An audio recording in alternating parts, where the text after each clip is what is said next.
Israel फिलिस्तीन के बीच युद्ध छिड़ गया है और देखिए गाजा पट्टी से इजराइल पर रॉकेट से बड़ा हमला हुआ है। हमास का दावा है इजराइल पर 5000 रॉकेट दागे गए हैं। इस वक्त की सबसे बड़ी खबर, गाजा पट्टी से इजराइल पर रॉकेट से बड़ा हमला हो रहा है और अभी तक 5000 रॉकेट दागे गए हैं। यानी एक बार फिर नॉर्थ ईस्ट हमले के सायों से गुजर रहा है। हालांकि लगातार इजराइल काउंटर अटैक कर रहा है, लेकिन आप देखिए किस तरीके से लगातार गोलीबारी की आवाजें, रॉकेट से हमला लगातार सामने आ रहा है, लगातार आवाजें वहां पर सामने आ रही हैं। पूरे इजराइल में इस वक्त इमरजेंसी घोषित कर दी गई है।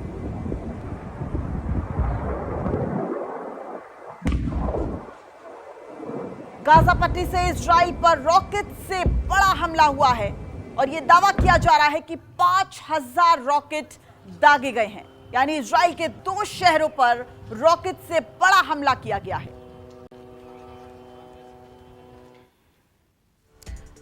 और अगली बड़ी खबर, हमास ने ऑपरेशन का नाम अल अक्सा फ्लड दिया है।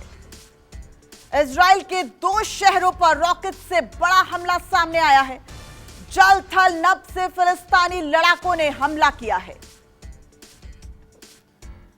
हमास ने देखिए किस तरीके से इजराइल इस वक्त हमले के सायों से गुजर रहा है। लगातार इजराइल काउंटर अटैक्स भी कर रहा है। फिलहाल इजराइल में इमरजेंसी घोषित कर दी गई है।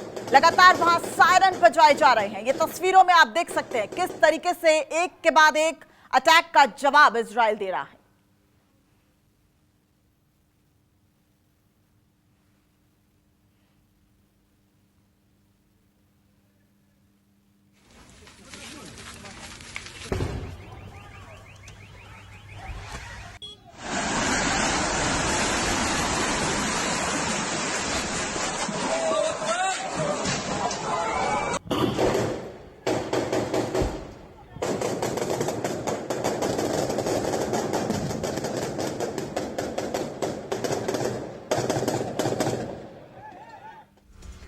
और इसके साथ ही देखिए इजराइल हमले में 5 लोगों की मौत भी हो चुकी है। हमले में 100 से ज्यादा लोग घायल हो गए हैं। अस्पतालों में इमरजेंसी लागू हो गई है। लोगों से बंकर और घरों में रहने की अपील की गई है। लोगों से घरों में रहने की अपील की गई है। इससे ही अंदाजा लगाइए किस तरीके से इजराइल में इस वक्त इमरजेंसी हालात बने हुए हैं। इजराइल के 2 शहरों पर रॉकेट से बड़ा हमला, 5000 रॉकेट से हमला हुआ है। आप सोच सकते हैं पूरे इजराइल के इस वक्त हालात क्या हैं। गोलीबारी की गूंज आप सुन रहे हैं, रॉकेट से हमला हो रहा है। हालांकि इजराइल में इमरजेंसी मीटिंग जो है वो तुरंत बुलाई गई है। इजराइल काउंटर अटैक्स भी कर रहा है और इसी के साथ गाजा पट्टी के 80 किलोमीटर में आपातकाल घोषित कर दिया गया है। इजराइल ने ऑपरेशन का नाम दिया है आयरन सॉर्ड। इजराइल के रक्षा मंत्री का बड़ा बयान भी सामने आया है। उन्होंने कहा है फिलिस्तीन ने हमें हमला कर अपनी कब्र खोदी है, हम इस हमले का जवाब देंगे। यह कहना है इजराइल के रक्षा मंत्री का। देखिए हमास का अटैक, लेकिन अब इजराइल पूरी तरीके से एक्टिव नजर आ रहा है। इजराइल लगातार काउंटर अटैक्स तो कर ही रहा है और रक्षा मंत्री का यह बयान कि जिस तरीके से अटैक हुए हैं उसने अपनी कब्र खुद खोदी है। अब इजराइल इस हमले का मुंह तोड़ जवाब देने के लिए पूरी तरीके से तैयार है। लेकिन देखिए क्या तस्वीर सामने आ रही है। जिस तरीके से लगातार गोलीबारी, 5000 रॉकेट से हमला, पूरा इजराइल नस्तानबूद करने की ये एक बड़ी साजिश। और इजरायली मीडिया के रिपोर्ट्स के हवाले से एक बड़ी खबर सामने आ रही है। दक्षिण इजराइल में फिलिस्तीनी घुसपैठिए मचा रहे हैं तबाही। कुछ घुसपैठिए पैराग्लाइडर्स की मदद से इजराइल में घुसे हैं। यानी ये प्लानिंग जो है वो बहुत लंबी नजर आ रही है। जिस तरीके से देखिए आप तस्वीरों में पैराग्लाइडिंग की मदद से इजराइल में घुसपैठिए घुसे हैं। 5000 रॉकेट से हमला हो रहा है, गोलीबारी हो रही है और अब पैराग्लाइडर्स की मदद से घुसपैठिए जो हैं वो इजराइल में प्रवेश कर चुके हैं। यानी और बड़ा हमला करने की पूरी फिराक जो है वो इसमें नजर आ रही है। इजराइल के दक्षिणी हिस्से में जबरदस्त हिंसा, गाजा से लगातार दागे जा रहे हैं रॉकेट्स और इजराइल का iron dome missile defence system fail. इस वक्त की बड़ी खबर आप देखिए, इजराइल का और फिलिस्तीनी रॉकेट्स जो हैं वो किस तरीके से हमला कर रहे हैं इजराइल पर, और जिस तरीके से ये हमला हुआ है इजराइल में हो रही थोड़ी सी एक्टिव जो है वो पूरा डिफेंस सिस्टम थोड़ा सा लेट एक्टिव हुआ है। और इस वक्त हमारे साथ हमारे वरिष्ठ सहयोगी संजीव त्रिवेदी जुड़ गए हैं। संजीव, आपसे जानना चाहूंगी, जिस तरीके से ये तस्वीरें सामने आ रही हैं, 5000 रॉकेट से हमला, गोलीबारी, पैराग्लाइडर्स की मदद से घुसपैठिए जो हैं वो घुस चुके हैं, ये तो एक सोची समझी प्लानिंग नजर आ रही है। इजराइल को क्या इस बात का अंदाजा नहीं हुआ? देखिए, हाल के दिनों में ऐसा बहुत कम हुआ था कि इजराइल इस तरह से अनअवेयर अचानक पकड़ा जाए और उसकी तैयारी बिल्कुल नहीं हो। जो आप बता रही हैं, बिल्कुल ये एक तैयारी के साथ फिलिस्तीनियों की तरफ से हमला किया गया है।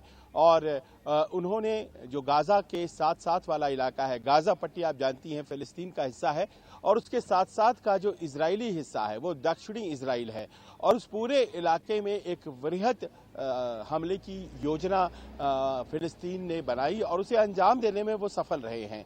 और इस वक्त जब हम आपसे बात कर रहे हैं, बताया ये जा रहा है कि कम से कम 50 फिलिस्तीनी सैनिक जो पूरे असलहे के साथ लैस हैं, वो इस वक्त इजराइल की दक्षिणी इजराइल की ज़मीन पर मौजूद हैं और बहुत से शहरियों को घरों में ही बंदी बना लिया गया है इजराइल के। और साथ ही साथ वहाँ जो IDF है, इजरायली डिफेंस फोर्सेस, जो उस इलाके में लगी हुई थी, वो एकदम तैयार नहीं थी। उन्हें पकड़ लिया गया है फिलिस्तीनियों के द्वारा और उन्हें अब खींच करके हमास जो हैं वो गाजा पट्टी लेकर के जा रहे हैं, यानी कि फिलिस्तीनी इलाके में खींचकर उन्हें लेकर जा रहे हैं। ये तो हाल वहाँ के सोल्जर्स का है, इजरायली सोल्जर्स का है, यानी कि पूरी तरह से तैयार नहीं थे इजरायली सैनिक और अचानक ये हमला हुआ है। और अचानक हुए हमले में एकदम बैकफुट पर इस वक्त इजरायली डिफेंस फोर्सेज हैं। आज इजराइल में शबात, जो वहाँ एक फेस्टिवल के तौर पर होता है, शबात का दिन है और इस कारण से वहाँ पर एक छुट्टी का माहौल था और शायद इस दिन को खास तौर पर फिलिस्तीनियों ने चुना था। और ये कहा जा रहा है कि इस पूरे हमले को प्लान जो इस्लामिक टेरर ऑर्गेनाइजेशन है हमास ने किया था और पहला हमला हमास ने ही किया। और देखिए कि किस तरह से हमले को अंजाम दिया गया कि पैराग्लाइडर्स में तैरते हुए हवा में जो हमास के सोल्जर्स थे वो फिलिस्तीन से इजराइल के सीमा में प्रवेश करते हैं और सैन्य साजो सामान उनके पास है और जिस पर वो हमले करते हैं। बहुत ज़बरदस्त तबाही मचाई गई है। अभी इस वक्त जब मैं आपसे बात कर रहा हूं तो इजरायली फोर्सेस रिग्रुप हो रही हैं और इजराइल के प्रधानमंत्री बेंजामिन नेतन्याहू ने एक इमरजेंसी बैठक भारतीय समय के अनुसार 3:30 बजे कैबिनेट बुलाई है और वो अमेरिका के संपर्क में है। रिग्रुप करने की कोशिश की जा रही है। ये बहुत ज़बरदस्त हमला था और इसे संभलने में इजराइल को समय लग रहा है। जी संजीव, जिस तरीके से आप बता रहे हैं कि इजराइल के PM नेतन्याहू ने एक आपात बैठक बुलाई है, अभी हमने सुना इजराइल के जो रक्षा मंत्री हैं उन्होंने ये बयान दिया है कि ये हमला तो बेशक कर दिया गया है लेकिन उन्होंने अपनी ही कब्र खोद ली है। तो ऐसे में अगर देखें तो किस तरीके से, चूंकि जो डिफेंस सिस्टम है इजराइल का वो काफी देर में एक्टिव हुआ, तो अगर लाव लश्कर की बात करें तो अब इस इजराइल काउंटर अटैक किस हद तक कर सकता है, कितना जो है वो प्रिपेयर है और कैसे मुंह तोड़ जवाब देगा? देखिए, आप जानती हैं कि ये जो इजरायली फिलिस्तीनी संघर्ष है वो दशकों नहीं सदियों पुराना है और जाहिर है कि आसपास के सभी जो देश हैं वो इजराइल के दुश्मन है। 32 दांतों के बीच एक जीव, ऐसी वाली स्थिति कही जाती है इजराइल की। तो जाहिर है कि इजराइल हमेशा सतर्क रहता है और किसी भी हमले के लिए हमेशा चौकन्ना रहता है। ये शायद इतिहास में पहली दफा होगा कि इतने बड़े हमले के बावजूद इजराइल तैयार नहीं था और इस तरह की हानि इजराइल को हो रही है। लिहाजा अब जब कि जवाबी कार्य की तैयारी की जा रही है, तो जाहिर है कि इसमें उसे मदद केवल अपनी नहीं बल्कि और भी उसके जो मित्र देश हैं उसमें सबसे ज्यादा अमेरिका की होती है। अभी फिलहाल जो स्थिति है उसके अनुसार जो गाजा पट्टी से लगा हुआ इलाका है उस पूरे इलाके में आपातकाल घोषित कर दिया गया है और पूरे इजराइल में लोगों को कहा गया है कि आप अपने घरों में ही रहें, पता नहीं कौन कब कहां से हमला बोले। आप जानती हैं कि जो सुसाइड बॉम्बर्स होते हैं वो हमेशा से इजराइल में हमले करते रहे हैं, लेकिन इस तरह के हमले लोन वुल्फ अटैक कहे जाते थे। एक बहुत ही प्रायोजित तरीके से सैन्य साजो सामान के साथ लैस होकर के आतंकी घुस जाएं और इतने बड़े हमले को अंजाम दे दे, इस तरह की वारदात पिछले कुछ दिनों में ये दिखाई नहीं पड़ी थी, लेकिन ऐसा हुआ है। अब देखिए क्या होता है आने वाले समय में, क्योंकि सैन्य साजो सामान का जहां तक सवाल है, संसाधनों का जहां तक सवाल है, इजराइल फिलिस्तीनियों से 20 पड़ता है, तो जवाबी कार्रवाई कैसी होती है? क्या वो गाजा पट्टी में प्रवेश कर जाएंगे और क्या फिर फिलिस्तीनियों को भी बहुत जबरदस्त क्षति नुकसान पहुंचने वाली है? ये आने वाला वक्त बताएगा, लेकिन देखिए जवाबी कार्रवाई होगी इजराइल की तरफ से, ये तय है और उसकी तैयारियां शुरू हो गई है। बिल्कुल संजीव, और देखिए लगातार तस्वीरों के माध्यम से हम बता रहे हैं कि कैसे युद्ध जैसे हालात बन रहे हैं और इजराइल फिलिस्तीन के बीच जो ये तनातनी का माहौल सामने आया है ये बेहद डराता हुआ नजर आ रहा है। आपसे मैं ये भी समझना चाहूंगी कि इस तरीके से जो ये फिलिस्तीन का अटैक सामने आया है इजराइल पर, काउंटर अटैक हालांकि इजराइल कर रहा है, थोड़ा सा डिफेंस सिस्टम जो है वो देर से एक्टिव हुआ है, लेकिन उसके बावजूद भी इजराइल के जो पीएम हैं उन्होंने आपात बैठक बुलाई है, रक्षा मंत्री का बयान सामने आया है, जवाबी कार्रवाई लगातार हो रही है। लेकिन इसको अगर देखें तो इजराइल फिलिस्तीन की जो ये तनातनी है, ये जो युद्ध जैसे हालात हैं, आखिर क्यों, वजह क्या है इस तनातनी के पीछे, और इस तरह के जो हालात हैं उसका दूसरे देशों पर क्या प्रभाव पड़ सकता है? देखिए ऐतिहासिक रूप से तो आप जानती हैं कि जेरूसलम में जो एक धर्म स्थल है जिसे अल अक्सा मॉस्क कहते हैं, वो धार्मिक स्थल कहा यह जाता है कि यहूदियों का भी है और वो धार्मिक स्थल क्रिश्चियंस का भी है और वो धार्मिक स्थल मुस्लिम्स का भी है। उसको लेकर के सदियों से लड़ाई ये चल रही है और जाहिर है कि इस लड़ाई की एक बहुत ही ज़बरदस्त ऐतिहासिक पृष्ठभूमि है। लेकिन इसमें ख़ास बात ये है कि इजरायलियों ने उस पूरे इलाके को, उस पूरे भूभाग को जहाँ ये धर्मस्थल है उसे अपने कब्जे में कर रखा है और बार बार अल अक्सा मॉस्क को लेकर के ऑपरेशन चलाया जाता है फिलिस्तीन की तरफ से और पूरा जो इजरायली भूभाग है उसमें आधे में फिलिस्तीन पैलेस्टाइन स्टेट कहलाता है, इजराइल तो है ही बाकी में, और इजराइल के खिलाफ आसपास के भी देश हैं जैसे कि लेबनान है, सीरिया है, या आसपास के जो देश हैं मुस्लिम देश हैं ये भी इजराइल के खिलाफ रहते हैं। लेकिन इजराइल जो है वो विश्व की सबसे बड़ी महाशक्ति अमेरिका के द्वारा समर्थित होता है और दोनों के बीच प्रगाढ़ संबंधों की सीमा ये है कि इजरायलियों को वीज़ा की भी ज़रूरत नहीं पड़ती है जब वो अमेरिका जाते हैं। तो आप समझ सकते हैं कि कितना प्रगाढ़ संबंध है। और मिडिल ईस्ट में अमेरिका के लिए इजराइल जो है वो एक सबसे ज़बरदस्त सैनिक ठिकाना है और इजराइल की रक्षा की जिम्मेदारी अमूमन कहा यही जाता है कि अमेरिका अपने ऊपर लेता है। लेकिन फिलिस्तीनियों ने हार नहीं मानी है, वो उस भूभाग को कैप्चर करने के लिए लगातार लड़ते रहते हैं और ये सदियों से, दशकों से चला आ रहा है। आज की तारीख में जैसा कि आपने बताया आयरन डोम वो जो एंटी रॉकेट सिस्टम होता है वो पूरे उस इलाके में लगा हुआ है जो कि इजराइल का इलाका फिलिस्तीनियों के साथ लगता है। अब कैसे वो काम नहीं किया, क्योंकि बहुत से रॉकेट्स चले आए और इजरायली सीमा में प्रवेश कर गए। वो काम करना जब शुरू हुआ तब तक में सैकड़ों रॉकेट्स पैलेस्टाइन की तरफ से दाग दिए गए थे, गाजा स्ट्रिप से दाग दिए गए थे और वो आकर के सदर्न इजराइल में, दक्षिणी इजराइल में गिर चुके थे और नुकसान पहुंचा चुके थे। तो ऐसा लगता है कि संजीव आपको रोकना पड़ेगा क्योंकि इस वक्त की सबसे बड़ी खबर देखिए, इजराइल के पीएम का बड़ा बयान सामने आया है और इजराइल के पीएम नेतन्याहू का ये बड़ा बयान, हम युद्ध में उतर चुके हैं। यानी अब फिलिस्तीन ने जिस तरीके से इजराइल पर हमला किया है, अब इजराइल काउंटर अटैक कर रहा है और वो ये कह रहा है कि हम युद्ध में उतर चुके हैं। ये बड़ा बयान इस वक्त आपकी टीवी स्क्रीन पर, इजराइल के पीएम का बड़ा बयान। अभी आपात बैठक जो है वो नेतन्याहू ने बुलाई है और आपात बैठक जो है वो लगातार जारी है और इसी बीच नेतन्याहू का बड़ा बयान, हम युद्ध में उतर चुके हैं, हमास को इसकी बड़ी कीमत चुकानी पड़ेगी। इससे पहले देखिए इजराइल के रक्षा मंत्री भी कह चुके हैं कि फिलिस्तीन ने बेशक हमला कर दिया हो, लेकिन उसने ऐसा करके अपनी ही कब्र खोदी है। और अब इजराइल के पीएम का बड़ा बयान, हम युद्ध में उतर चुके हैं, हमास को इसकी बड़ी कीमत चुकानी पड़ेगी। जिस तरीके से फिलिस्तीन ने यह हमला किया है, अब उसके बाद इजराइल पूरी तरीके से एक्टिव नजर आ रहा है। काउंटर अटैक्स ही नहीं, अब युद्ध जो है उसके लिए तैयार नजर आ रहा है इजराइल। और इसके लिए देखिए इजराइल के पीएम नेतन्याहू का बड़ा बयान, हम युद्ध में उतर चुके हैं। इजराइल और फिलिस्तीन की बढ़ती तनातनी, युद्ध जैसे हालात, इजराइल में इस वक्त इमरजेंसी जैसी सिचुएशन नजर आ रही है। लेकिन अब इजराइल इस अटैक का मुंह तोड़ जवाब देने के लिए तैयार है। लगातार इजराइल में आपात बैठक जो है वो पीएम ने बुलाई और अब इजराइल के पीएम का बड़ा बयान, हमास को इसकी बड़ी कीमत चुकानी पड़ेगी। और लगातार हमारे साथ हमारे वरिष्ठ सहयोगी संजीव त्रिवेदी बने हुए हैं। संजीव, नेतन्याहू का बड़ा बयान सामने आया गया है कि हम युद्ध में उतर चुके हैं, इसके क्या मायने समझे जाएं? इसका बड़ा सीधा संकेत ये है कि काउंटर अटैक इजराइल करने जा रहा है और ये जो काउंटर अटैक होने जा रहा है ये बड़ा भीषण होने जा रहा है।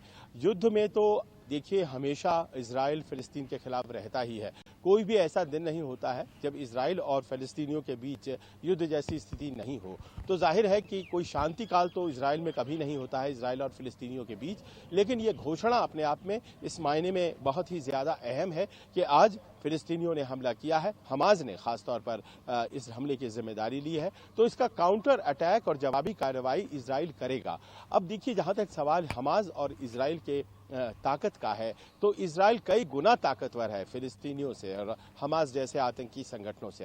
हमास की जितनी भी तैयारी हो, इजराइल के पास जो साजो सामान है, सैन्य व्यवस्था है, उसके सामने ये टिक नहीं पाएंगे। तो जाहिर है कि एक भीषण आप पाएंगे कि आने वाले कुछ घंटों में आपको फिलिस्तीनी इलाकों में जबरदस्त बमबारी और बहुत बड़े पैमाने पर नुकसान देखने को मिलेगा। इसी बीच हमास ने ये कहा है कि हमने इस लड़ाई की शुरुआत की है। एक बार आपको फिर रोकना चाहूंगी संजीव, चूंकि हम अपने दर्शकों को वो बयान सुनाते हैं नेतन्याहू का, जिसमें उन्होंने कहा है कि हमास को इसकी बड़ी कीमत चुकानी पड़ेगी और हम युद्ध में उतर चुके हैं। देखिए इजराइल के पीएम ने क्या कहा है।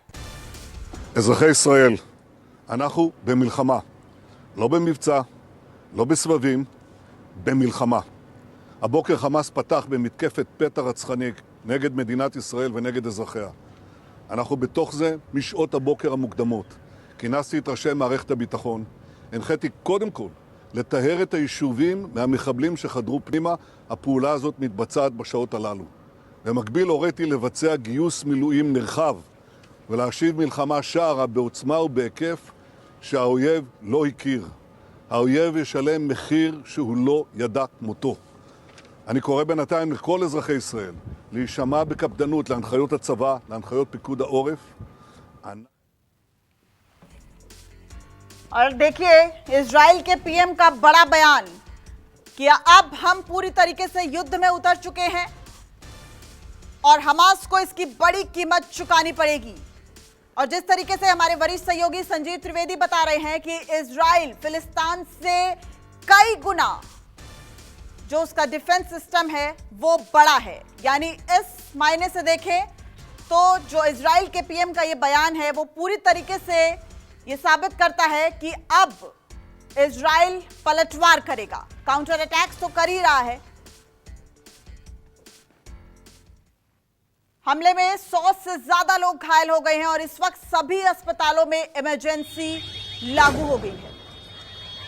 और लगातार हमारे साथ हमारे वरिष्ठ सहयोगी संजीव त्रिवेदी जुड़े हुए हैं। संजीव, हम युद्ध में उतर चुके हैं, ये नेतन्याहू कह रहे हैं, साथ ही साथ हमास को इसकी बड़ी कीमत चुकानी पड़ेगी। आपको मुझे बीच में रोकना पड़ा था, आप अपनी बात को कंटिन्यू कीजिए और समझाइए कि इस बयान को रक्षा मंत्री ने पहले कहा कि फिलिस्तीन ने हम पर हमला करके अपनी कब्र खोदी और अब इजराइल के पीएम का ये बयान, इसे कैसे देखा जाए? देखिए आज के हमले ने एक तरह से इजराइल की साख में बट्टा लगा दिया है। इस तरह के भीषण हमले करने में हमास या फिलिस्तीनी कोई भी संगठन अभी तक बहुत सफल नहीं हो पाता था। और मैं जब ये कह रहा हूं तो पिछले कुछ दशकों की बात कह रहा हूं। ज़बरदस्त तरीके का हमला है ये, जिसमें कि फिलिस्तीनी गाज़ा पट्टी में प्रवेश करके उन्होंने गाज़ा पट्टी से आकर के और दक्षिणी इजराइल में प्रवेश करके उन्होंने कई ठिकानों को नुकसान पहुंचाया है। जो इजरायली सैनिक हैं उन्हें बंधक बना लिया है। उनमें से कुछ सैनिकों को खींचकर वो गाज़ा पट्टी की तरफ यानी कि अपने इलाके में लेकर भी चले गए हैं। और कई इलाकों में ऐसा है कि अपने ही घरों में बंधक बना करके इजरायलियों को उन्होंने छोड़ दिया है और बेखौफ वो इजरायली इलाकों में घूम रहे हैं। तो इस तरह की स्थिति तो पहले कभी आई नहीं थी। और अगर ऐसा है तो फिर अपनी साख को बचाने के लिए जबरदस्त जवाबी कार्रवाई इजराइल को करनी पड़ेगी और उसी के बारे में संकेत दिया जा रहा है यहाँ।